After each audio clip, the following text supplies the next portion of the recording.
લોક સાહિત્યકાર દેવાયત ખવડે હાઈકોર્ટમાં અરજી કરતા ચાંગોદર પોલીસ એક્શનમાં આવી ગઈ। ઘટનાના 7 દિવસ બાદ આ મામલે પોલીસે દેવાયત ખવડની એફઆઈઆર નોંધી લીધી છે। સાથે જ પોલીસે દેવાયત ખવડ વિરુદ્ધ પણ ફરિયાદ નોંધી છે। દેવાયત ખવડના ડ્રાઈવરે ધાડની ફરિયાદ નોંધાવી છે, જેમાં ગાડી અને 5 લાખ રૂપિયા લઈ જવાનો આરોપ છે। બીજી તરફ ડાયરાના આયોજક ભગવતસિંહે ડાયરા પેટે દેવાયત ખવડે 8 લાખ રૂપિયા એડવાન્સ લીધા બાદ છેતરપિંડી આચરી હોવાની ફરિયાદ નોંધાવી છે। 20 ફેબ્રુઆરીએ આયોજક ભગવતસિંહ દ્વારા સનાથલમાં ડાયરાનું આયોજન કરાયું હતું। એ જ દિવસે પીપળાવ ખાતે પણ દેવાયત ખવડનો ડાયરો હતો। ભગવતસિંહના આરોપ પ્રમાણે રૂપિયા લીધા બાદ દેવાયત ખવડ ડાયરામાં હાજર ન રહ્યા। બીજી તરફ ખવડનો આરોપ છે કે પોતે ડાયરામાં આવ્યા હતા, પણ ઓડિયન્સ નહોતું, એટલે ફરી આવવાનું કહીને પીપળાવ ગયા હતા। આ દરમિયાન જ ભગવતસિંહ અને તેમના સાથીઓએ મારા ડ્રાઈવર કાના પર હુમલો કર્યો, 5 લાખ લઈ લીધા અને કાર પણ લઈ ગયા। ખવડના દાવા પ્રમાણે ભગવતસિંહે તેઓને એક પણ રૂપિયો આપ્યો નથી।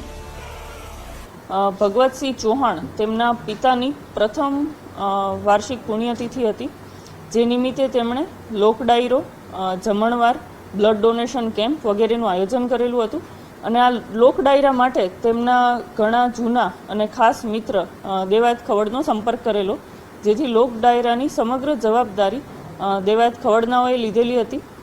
અને આ જવાબદારી અંતર્ગત સંગીતના તમામ સંસાધનો, સંગીત કલાકારો એ બધું જ દેવાયત ખવડ લાવવાના હતા।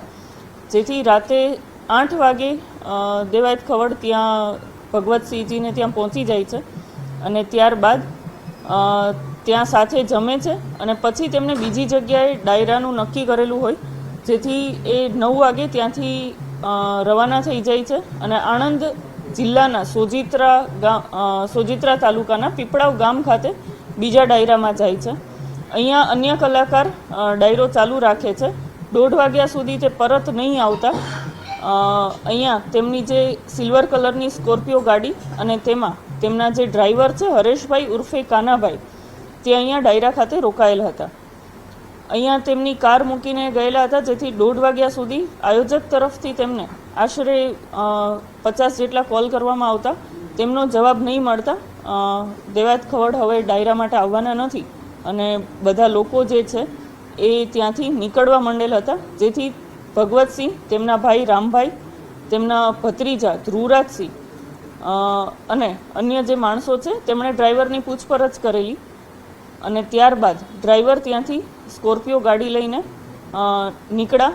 આશરે 1:30 વાગ્યાની આસપાસ સનાથલ ગામના જે સીમ છે ત્યાં આગળ આવતા ત્યાં એક બ્લેક કલરની થાર ગાડી અને વ્હાઇટ કલરની ઇનોવા, આ 2 કારમાં રામભાઈ, તેમના દીકરા ધ્રુવરાજ અને તેમની સાથે મેઘરાજ જે છે સાણંદના રહેવાસી છે અને અન્ય અજાણ્યા 4 માણસો, આ લોકો ત્યાં રાહ જોઈને ઊભા હતા અને તેમણે તેના ડ્રાઈવરની કાર રોકીને સૌપ્રથમ તો મેઘરાજે ગાડીનો જે કાચ છે એ તોડી નાખેલો હતો અને ત્યારબાદ તેને જાનથી મારી નાખવાની ધમકી આપી ગાડીની સાથે ગાડીમાં જે 5 લાખ રૂપિયા પડ્યા હતા તે, એક હાર્મોનિયમ, ચશ્મા, એરપોર્ટ્સ અને એક એપલ કંપનીનો ફોન જે છે તેની લૂંટ કરીને ત્યાંથી નીકળી ગયેલ હતા। ત્યારબાદ આ ડ્રાઈવર છે ચાલતા સનાથલ ટોલનાકા પાસે આવીને તેમણે દેવાયત ખવડને જાણ કરેલ હતી। તેણે પોલીસને જાણ કરવાનું કહેતા તેમણે તાત્કાલિક પોલીસને જાણ કરેલ હતી, જેથી ચાંગોદર પોલીસ સ્ટેશનની પીસીઆર ઘટના સ્થળે પહોંચેલ હતી। આ સમગ્ર લોક ડાયરાનું આયોજન જેમના દ્વારા કરવામાં આવેલું હતું, ભગવતસિંહ, તેમના દ્વારા દેવાયત ખવડ વિરુદ્ધ ફરિયાદ આપવામાં આવેલી છે કે તેમણે તેમની સાથે વિશ્વાસઘાત, છેતરપિંડી કરેલ છે અને તેમને જાનથી મારી નાખવાની ધમકી આપેલ છે। સમગ્ર લોક ડાયરાનું સૌપ્રથમ આયોજન કરવાની તેમણે જવાબદારી લીધેલી હતી, જેના પેટે તેમણે 8 લાખ રૂપિયા નક્કી કરેલા હતા। તે 8 લાખ રૂપિયાની રકમ લઈને ત્યારબાદ તે લોક ડાયરામાં ઉપસ્થિત નથી રહ્યા અને ફોન પર તેમને જાનથી મારી નાખવાની ધમકી આપેલ છે। જે અનુસંધાને ભગવતસિંહજી જે ફરિયાદી છે તેમની ફરિયાદ લઈને દેવાયત ખવડ વિરુદ્ધ ગુનો દાખલ કરવામાં આવેલો છે। લોક સાહિત્ય